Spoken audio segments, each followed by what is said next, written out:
Hey TGQ kid, I'm so glad you're here. Come with me on a journey.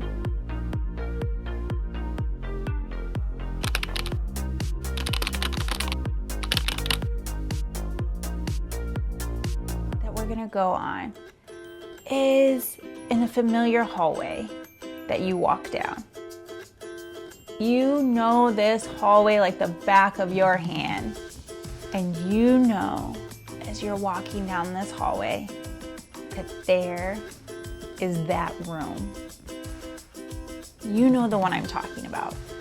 The room that you long to be inside of. And it's not because of the room itself, but it's because of what is going on inside of that room. And you know it's coming up, and you can feel your heart pounding, and maybe the butterflies in your stomach as you start approaching, and you hear the people inside. You hear some talking, some laughing, maybe you hear some shoes screeching on the floor, you hear whistles blowing, music playing. You hear life inside of that room, a life that you want to be a part of. And you slow down just a second to feel what it feels like to be in that room. And you have a choice to make, because you can decide that you want to walk inside that room, that you want to sign up, try out, show them that this is where you are supposed to be.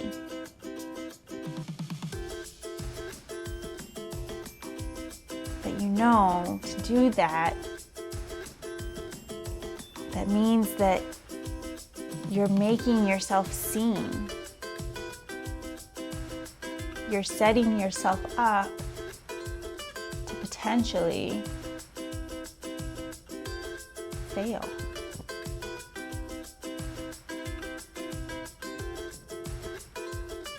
Or maybe you decide that the risk just isn't worth it, and you just keep walking by. And you push down that desire and you focus on other things that you have going on in your life.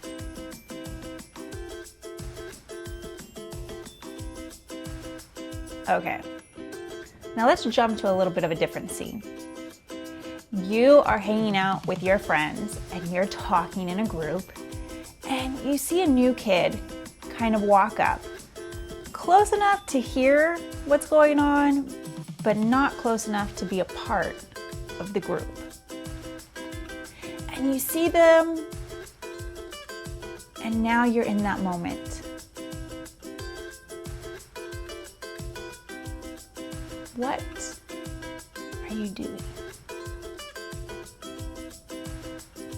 Are you waiting for somebody else to acknowledge the kid, to make space for them, to invite them over, to go talk to them?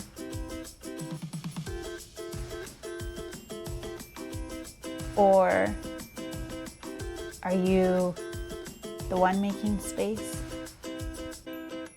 Giving them that look of, hey, come join us.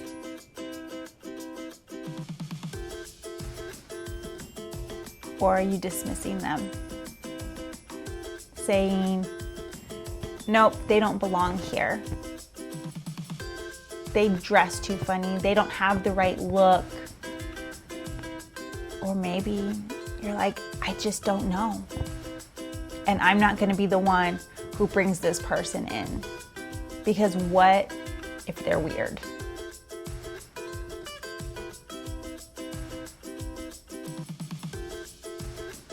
You don't know who they could be to you. Just like you don't know if you belong in that room. what courage does is opens a door. It gives you more information about you, about others. It gives you opportunities. Okay, so let's play a game of the house with many rooms, and you're in charge of keeping people in your house.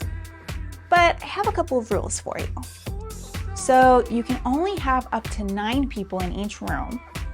And if you have more than 9, then you have to take 10 and move them to the next room. And not every room has to be filled. So if there's nobody in that room, that's fine. So where do you start? Yes, you start in room 1. So we go to room 1, we open the door, and we check how many people are inside that room.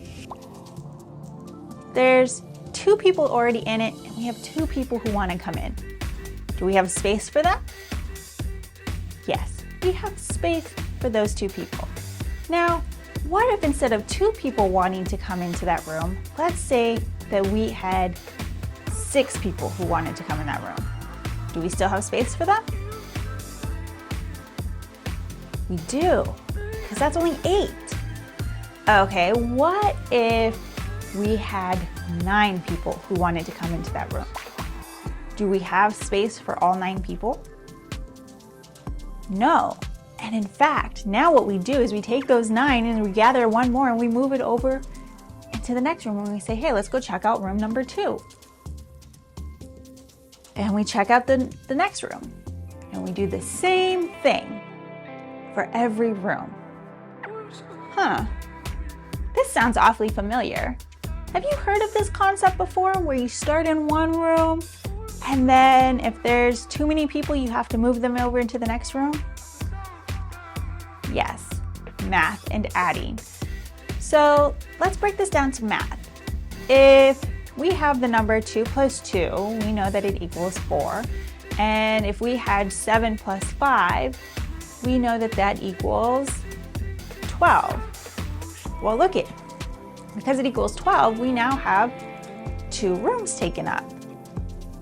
Now, this seems pretty simple when you're just adding them together, but what if I gave you this problem? Where do you start? In the ones.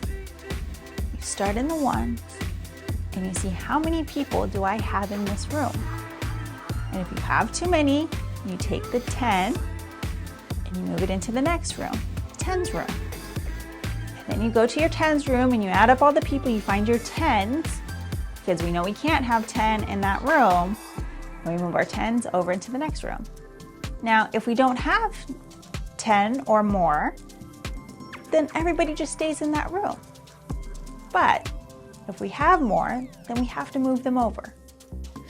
Okay, what about this one? That is a lot of numbers.